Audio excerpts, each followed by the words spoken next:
사랑하는 여러분, 반갑습니다. 오늘 여러분과 나눌 이야기는 정말 많은 분들의 삶을 변화시킨 놀라운 이야기입니다. 영상을 시청하시기 전에 구독 버튼과 좋아요 한번 눌러주시면 감사하겠습니다. 그리고 지금 어디서 이 영상을 보고 계신지 댓글로 알려주세요. 여러분의 한 줄 한 줄이 저에게는 큰 힘이 되고 격려가 됩니다. 그럼 지금부터 함께 시작하겠습니다. 목사인 제가 가장 부끄러운 고백을 하겠습니다. 15년 목회하면서 가장 무서웠던 순간이 언제인지 아십니까? 성도님들 앞에 서는 순간이 아니었습니다. 하나님 앞에 설 때 내가 받은 헌금을 어떻게 사용했느냐는 질문을 받을 때였습니다. 2019년 겨울, 저는 한 대형교회 부목사로 섬기고 있었습니다. 어느 날 새벽 재정 담당 장로님께서 급히 저를 찾으셨습니다. 손이 떨리고 계셨습니다. 목사님, 이게 맞습니까? 그분이 보여주신 문서에는 충격적인 숫자들이 적혀 있었습니다. 작년 한 해 헌금 총액 127억. 그런데 선교비로 사용된 금액은 고작 2억. 담임 목사 사택 구입비 15억. 그날 밤 저는 잠을 이룰 수 없었습니다. 새벽 3시 무릎을 꿇고 통곡했습니다. 하나님, 저도 공범입니까? 저도 이 시스템의 일부입니까? 더 충격적인 것은 그 교회만의 문제가 아니었다는 사실입니다. 2023년 한국교회 투명성 조사 결과가 발표되었습니다. 대형 교회 중 재정을 투명하게 공개하는 곳은 단 18%였습니다. 나머지 82%는 성도들에게 믿음으로 드리라고만 했습니다. 여러분, 이게 정말 하나님이 원하시는 헌금입니까? 십자가 아래 드린 헌금이 누군가의 강남 사택이 되고 해외여행 경비가 되고 명품 가방이 되는 것이 하나님의 뜻입니까? 저는 오늘 목사로서, 아니 한 사람의 그리스도인으로서 이 문제를 정면으로 다루려 합니다. 많은 분들이 상처받았습니다. 목사님, 저는 20년 동안 11조를 빠짐없이 냈는데 그 돈이 선교에 쓰인 줄 알았어요. 그런데 알고 보니 담임 목사님 차를 바꾸는 데 쓰였더라고요. 눈물을 흘리며 말씀하시던 한 집사님의 얼굴이 지금도 잊히지 않습니다. 하지만 오늘 저는 절망이 아닌 희망을 전하려 합니다. 부패한 일부가 전부는 아니기 때문입니다. 성경이 말하는 참된 헌금, 하나님이 기뻐하시는 드림, 그리고 그것을 통해 우리가 받는 놀라운 축복에 대해 나누려 합니다. 오늘 여러분과 함께 나눌 7가지 진리는 헌금에 대한 여러분의 모든 오해와 상처를 치유할 것입니다. 그리고 다시 한번 기쁨으로 하나님께 드리는 삶을 회복하게 될 것입니다. 준비되셨습니까? 많은 분들이 헌금을 일종의 거래로 생각합니다. 내가 이만큼 드리면 하나님이 이만큼 주실 거야. 심지어 어떤 목회자들은 이렇게 설교합니다. 100배로 받으려면 100만 원을 드리세요. 정말 마음이 아픕니다. 이것은 헌금이 아니라 투자이고 신앙이 아니라 투기입니다. 성경은 분명히 말씀합니다. 창세기 4장 3절부터 5절입니다. 세월이 지난 후에 가인은 땅의 소산으로 제물을 삼아 여호와께 드렸고 아벨은 자기도 양의 첫 새끼와 그 기름으로 드렸더니 여호와께서 아벨과 그의 제물은 받으셨으나 가인과 그의 제물은 받지 아니하신지라. 여기서 우리가 주목해야 할 것은 무엇입니까? 하나님께서 아벨의 제물을 받으셨다는 사실입니다. 왜 아벨의 제물을 받으셨을까요? 양이 곡식보다 비싸서입니까? 아닙니다. 히브리서 11장 4절이 답을 줍니다. 믿음으로 아벨은 가인보다 더 나은 제사를 하나님께 드림으로 믿음으로 드렸기 때문입니다. 아벨은 자기 양 떼 중에서 가장 좋은 것, 첫 새끼를 드렸습니다. 그것도 기름까지 함께 드렸습니다. 이것은 무엇을 의미합니까? 하나님, 제가 가진 최고의 것을 드립니다. 제 삶의 첫 자리를 드립니다. 이것이 진정한 헌금의 정신입니다. 2021년 봄, 저는 서울 관악구의 한 작은 교회를 방문했습니다. 성도가 15명밖에 안 되는 교회였습니다. 그런데 그 교회 박 집사님의 이야기를 듣고 충격을 받았습니다. 박 집사님은 67세 아파트 경비원으로 일하고 계셨습니다. 월급이 180만 원이었습니다. 그런데 매달 11조 18만 원을 빠짐없이 들이셨습니다. 제가 여쭤봤습니다. 집사님, 그 돈이면 병원비도 하시고 용돈도 쓰실 텐데. 그분의 대답이 지금도 귓가에 맴돕니다. 목사님, 제가 지난 40년 동안 11조를 드린 이유가 뭔지 아세요? 돈이 필요해서가 아니에요. 하나님께 예배하고 싶어서예요. 주일에만 예배하는 게 아니라 제 월급을 받을 때마다 하나님, 이 돈도 주님의 것입니다라고 고백하는 게 제 예배거든요. 그 순간 저는 깨달았습니다. 헌금은 액수의 문제가 아니라 마음의 문제라는 것을요. 거래의 도구가 아니라 예배의 표현이라는 것을요. 여러분, 혹시 헌금을 드릴 때 마음속으로 계산하고 계신 건 아닙니까? 이만큼 드렸으니 이만큼은 받아야지. 그렇다면 그것은 헌금이 아니라 거래입니다. 하나님은 우리의 거래 상대가 아니십니다. 예배 받으실 분이십니다. 사랑하는 여러분, 지금 저와 함께 이렇게 기도해 보시겠습니까? 하나님 아버지, 그동안 제가 헌금을 거래의 수단으로 생각했음을 고백합니다.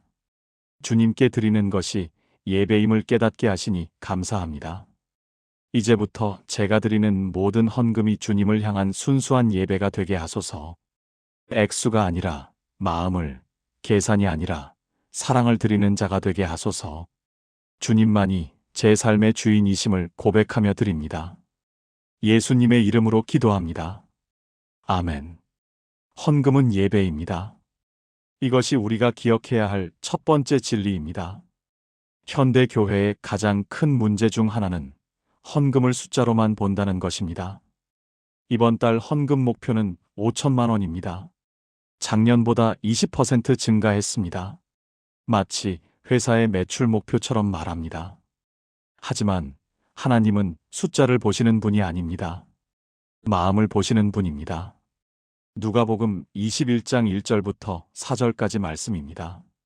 예수께서 눈을 들어 부자들이 헌금함에 헌금 넣는 것을 보시고 또 어떤 가난한 과부가 2렙돈 넣는 것을 보시고 이르시되 내가 참으로 너희에게 말하노니 이 가난한 과부가 다른 모든 사람보다 많이 넣었도다. 저들은 그 풍족한 중에서 헌금을 넣었거니와 이 과부는 그 가난한 중에서 자기가 가지고 있는 생활비 전부를 넣었느니라. 2렙돈입니다. 당시 화폐 단위로 가장 작은 금액이었습니다.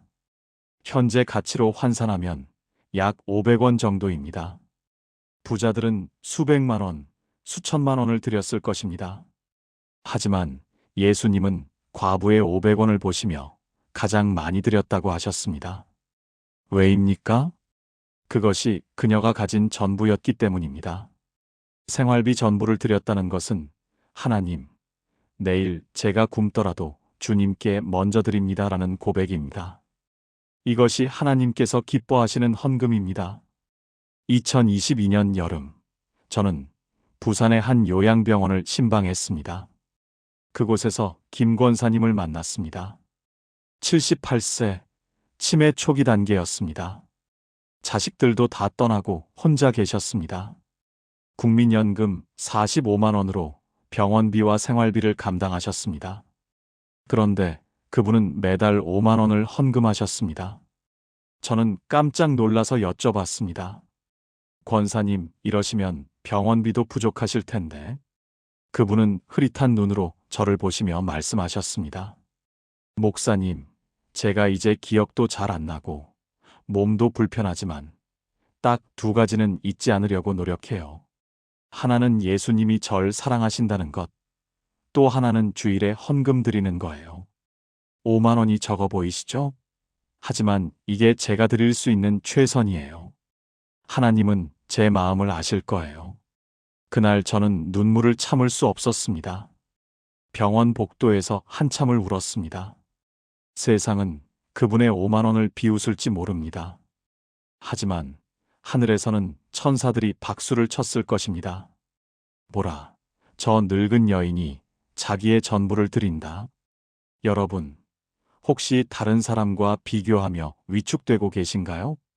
저 집사님은 100만 원을 드리는데 나는 10만 원밖에 못 드려. 그럴 필요가 전혀 없습니다. 하나님은 여러분의 통장 잔고를 보시는 것이 아니라 여러분의 마음을 보십니다. 100만 원을 형식적으로 드리는 것보다 1만 원을 정성껏 드리는 것이 하나님께는 더 귀합니다. 중요한 것은 액수가 아니라 정성입니다. 함께 기도하시겠습니까? 사랑의 하나님, 저는 그동안 다른 사람과 비교하며 제 헌금을 부끄러워했습니다. 하지만 주님은 액수가 아니라 마음을 보신다는 것을 깨닫게 하시니 감사합니다. 제가 가진 것은 적지만 주님께 드리는 제 마음만큼은 온전하게 하소서. 과부의 2렙돈처럼 제 작은 헌금도 주님께서 기뻐 받아주시기를 간구합니다. 비교의식에서 자유롭게 하시고 기쁨으로 드리는 자가 되게 하소서. 예수님의 이름으로 기도합니다. 아멘. 액수가 아니라 정성을 보십니다. 이것을 꼭 기억하십시오. 목회 현장에서 가장 가슴 아픈 일 중 하나가 거짓 헌금입니다. 겉으로는 많이 드리는 척하면서 뒤에서는 횡령하거나 빼돌리는 경우입니다. 성도들뿐 아니라 목회자들 중에도 있습니다. 하지만 성경은 분명히 경고합니다. 거짓 헌금은 반드시 드러난다고 말입니다. 사도행전 5장 1절부터 11절까지의 말씀입니다. 아나니아라 하는 사람이 그의 아내 삽비라와 더불어 소유를 팔아 그 값에서 얼마를 감춤해. 그의 아내도 알더라. 얼마만 가져다가 사도들의 발 앞에 두니 베드로가 이르되 아나니아야, 어찌하여 사탄이 내 마음에 가득하여 내가 성령을 속이고 땅값 일부를 감추었느냐? 그리고 결과는 어떠했습니까? 아나니아와 삽비라 모두 그 자리에서 죽었습니다. 왜 이렇게 엄중한 심판이 임했을까요? 하나님을 속였기 때문입니다. 사람을 속이는 것이 아니라 하나님을 속였다는 것입니다. 베드로는 말합니다. 내가 사람에게 거짓말한 것이 아니요 하나님께로다. 여기서 우리가 깨달아야 할 핵심은 이것입니다. 헌금은 사람에게 드리는 것이 아니라 하나님께 드리는 것입니다. 목사가 보든 안 보든, 장로가 알든 모르든 하나님은 다 보고 계십니다. 2020년 가을, 충격적인 사건이 일어났습니다. 경기도 의정부의 한 교회 담임 목사가 검찰에 구속되었습니다. 죄목은 헌금 횡령 23억 원이었습니다. 그 목사는 15년 동안 교회 헌금을 개인 계좌로 빼돌렸습니다. 강남에 아파트를 사고 자녀들 유학 보내고 해외여행을 다녔습니다. 성도들은 전혀 몰랐습니다. 오히려 우리 목사님은 청빈하신 분이라고 자랑했습니다. 그런데 어떻게 드러났을까요? 한 집사님이 우연히 재정장부를 보게 되었습니다. 이상한 점을 발견하고 감사를 요청했습니다. 그리고 충격적인 진실이 밝혀졌습니다. 재판정에서 그 목사는 이렇게 말했다고 합니다. 처음엔 급한 일이 있어서 잠깐만 빌린다는 생각이었습니다. 그런데 한 번 시작하니 멈출 수가 없었습니다. 돌이킬 수 없는 지경에 이르렀을 때 저는 매일 밤 악몽에 시달렸습니다. 하나님이 저를 심판하실까봐 두려웠습니다. 결국 그는 징역 7년을 선고받았습니다. 교회는 문을 닫았습니다. 300명의 성도들은 뿔뿔이 흩어졌습니다. 그중 상당수는 교회를 완전히 떠났다고 합니다. 여러분, 거짓 헌금의 결과가 이렇게 참담합니다. 개인의 영혼만 파괴되는 것이 아니라 공동체 전체를 무너뜨립니다. 사람들의 믿음을 흔들고 하나님의 이름에 욕을 돌립니다. 그래서 성경은 엄중히 경고하는 것입니다. 혹시 여러분 중에 이런 분이 계십니까? 헌금 봉투에는 10만 원이라고 쓰고 실제로는 5만 원만 넣으신 분이요. 아니면 헌금을 관리하는 위치에 있으면서 조금씩 빼돌리시는 분이요. 오늘 이 말씀을 듣고 계신다면 그것은 우연이 아닙니다. 하나님께서 여러분에게 회개의 기회를 주시는 것입니다.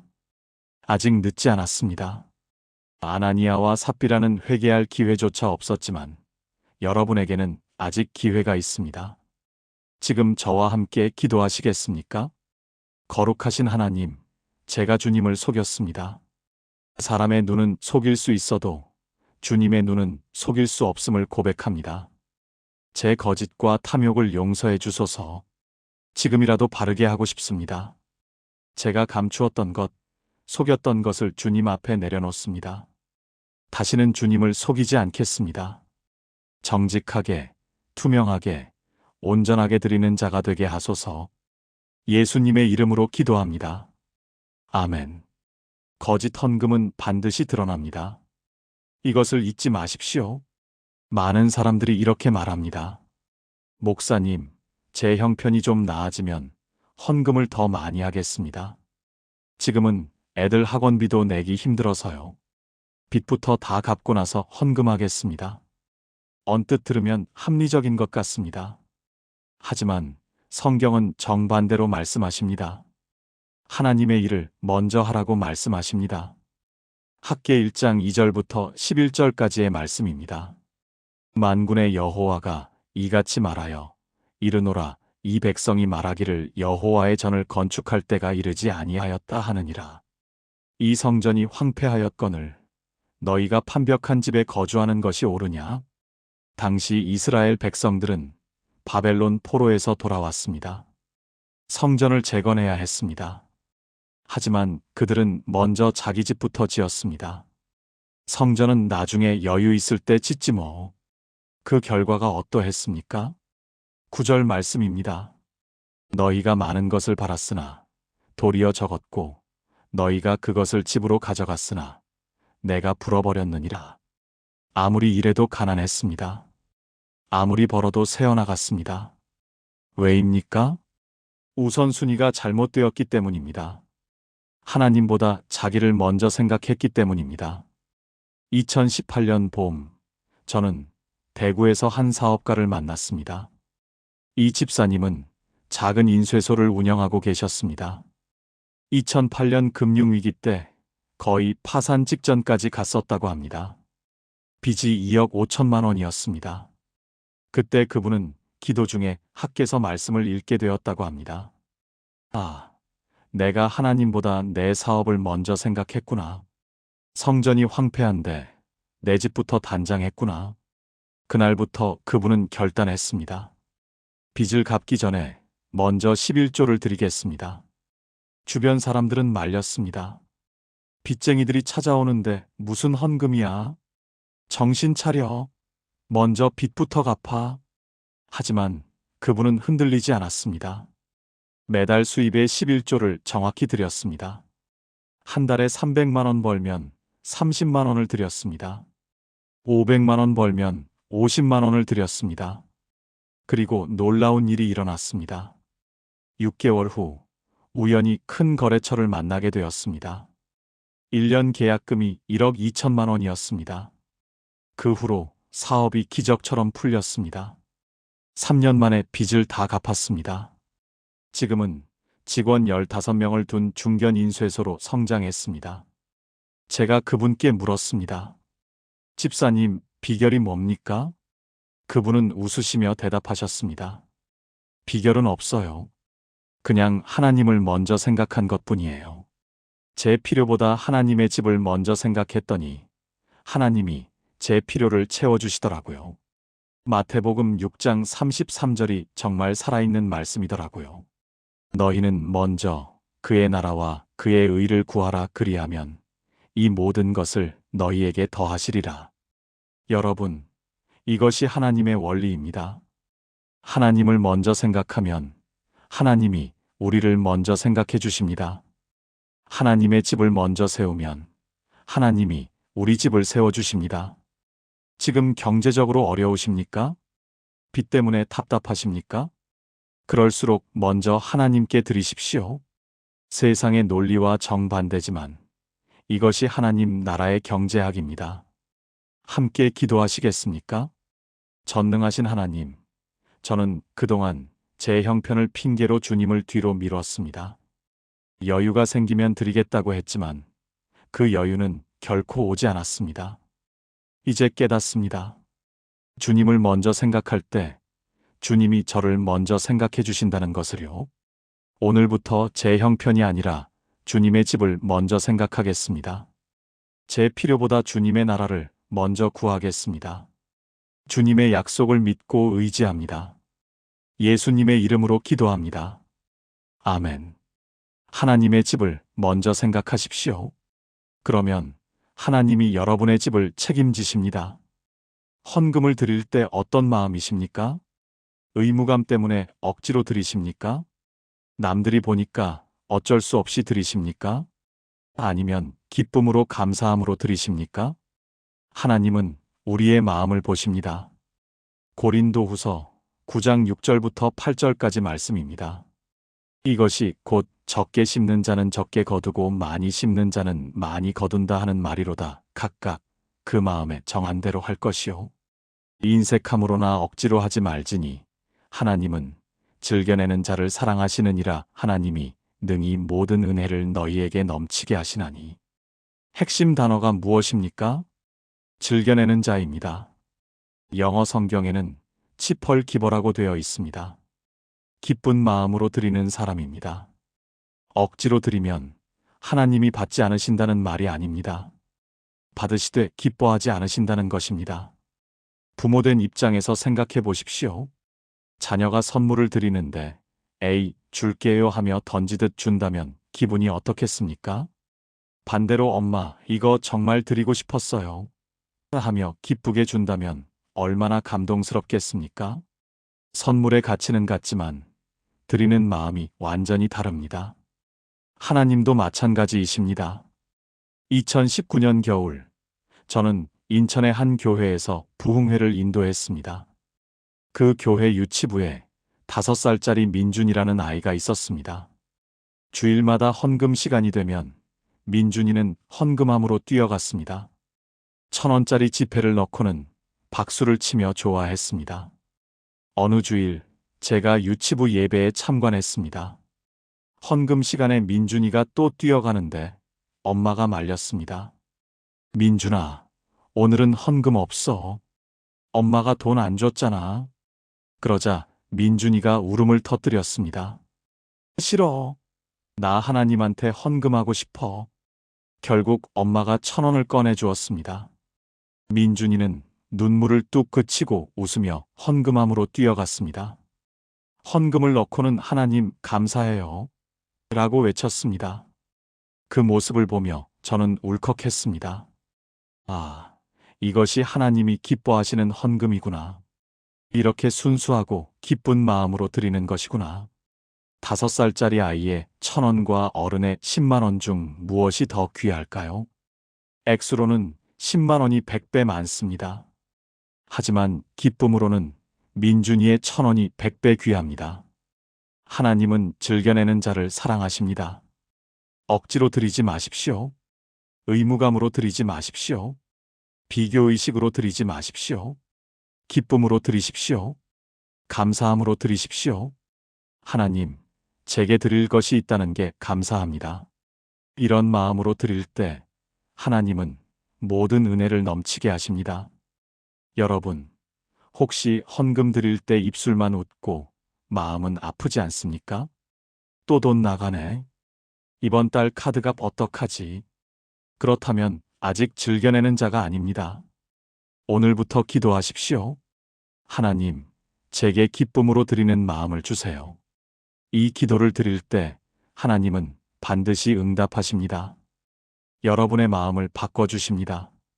억지가 기쁨으로, 의무가 특권으로 변화됩니다. 함께 기도하시겠습니까? 사랑의 하나님, 저는 그동안 억지로 드렸습니다. 의무감으로 드렸습니다. 하지만 주님은 즐겨내는 자를 사랑하신다고 하셨습니다. 제 마음을 바꿔주소서.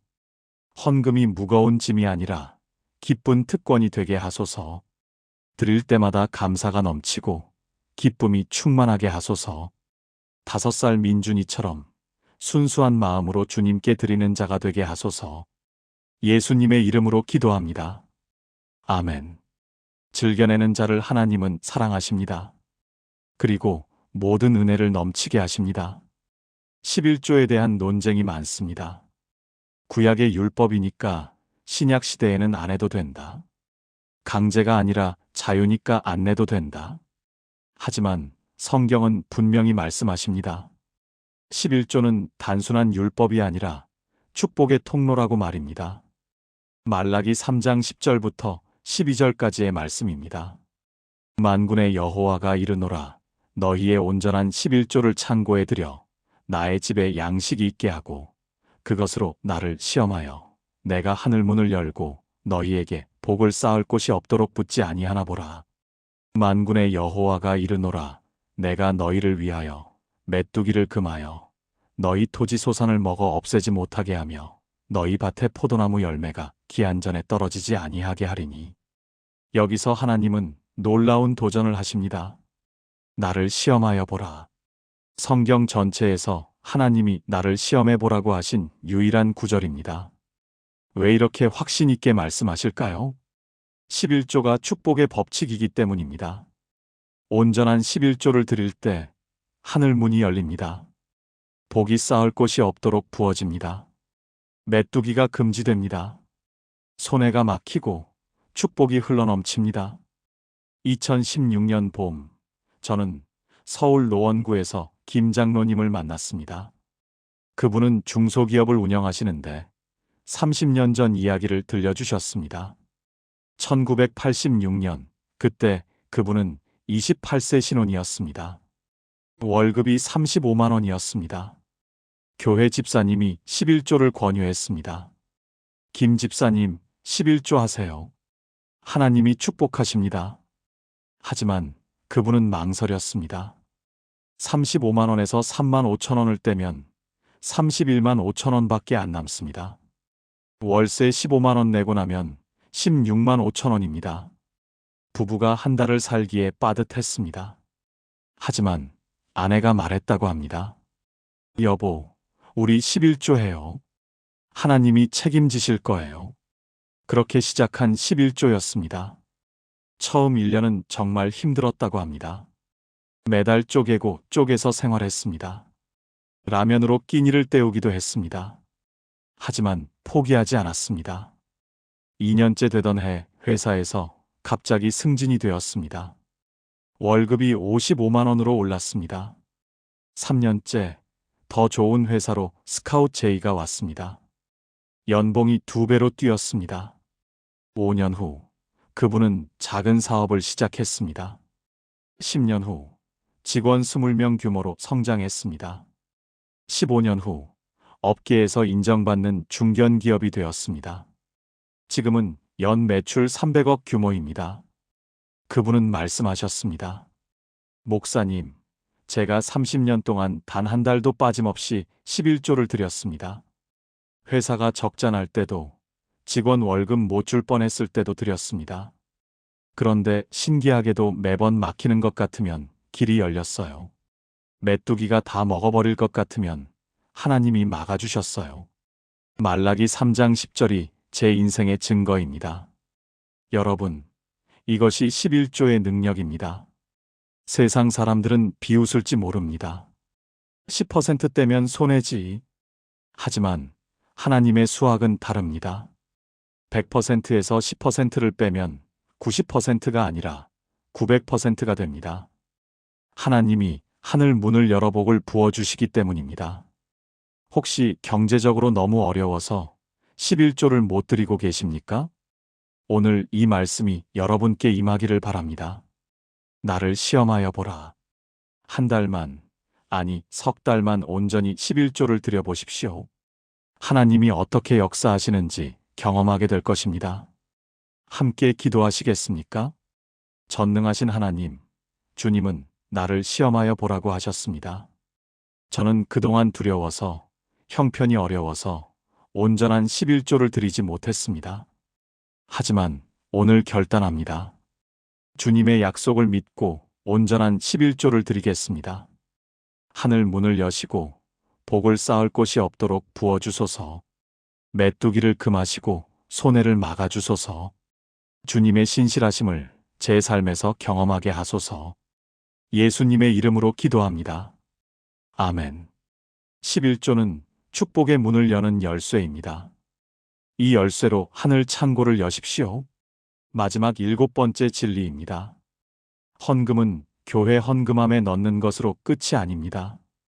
진정한 헌금은 나눔과 섬김으로 완성됩니다. 사도행전 2장 44절부터 47절까지의 말씀입니다.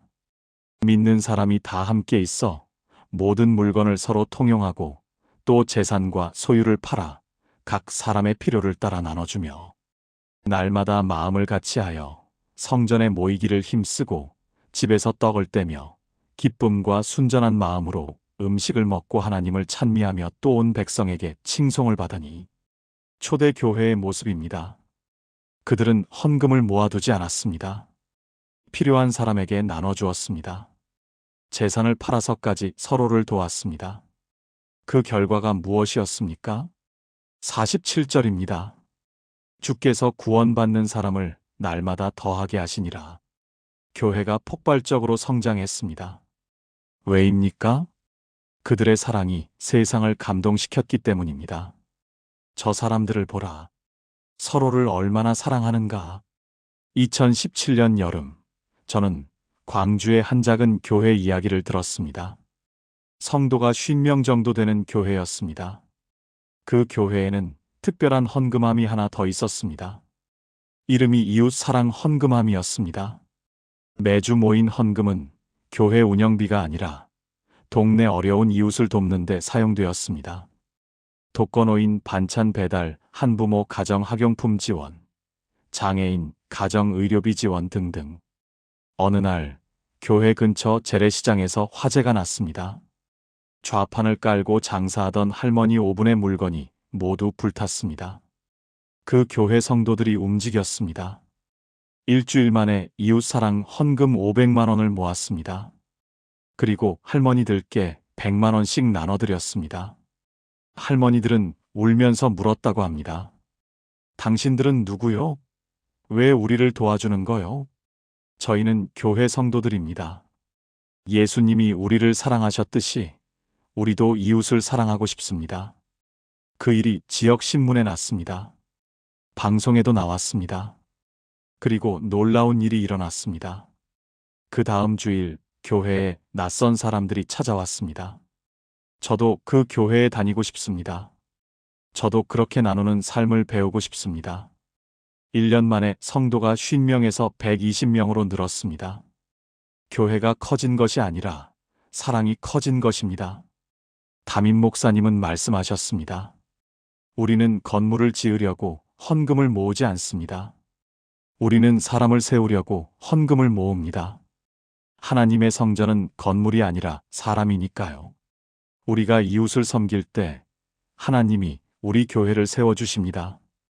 여러분, 이것이 진정한 헌금의 완성입니다. 교회 안에서만 순환하는 것이 아니라 세상으로 흘러가는 것입니다.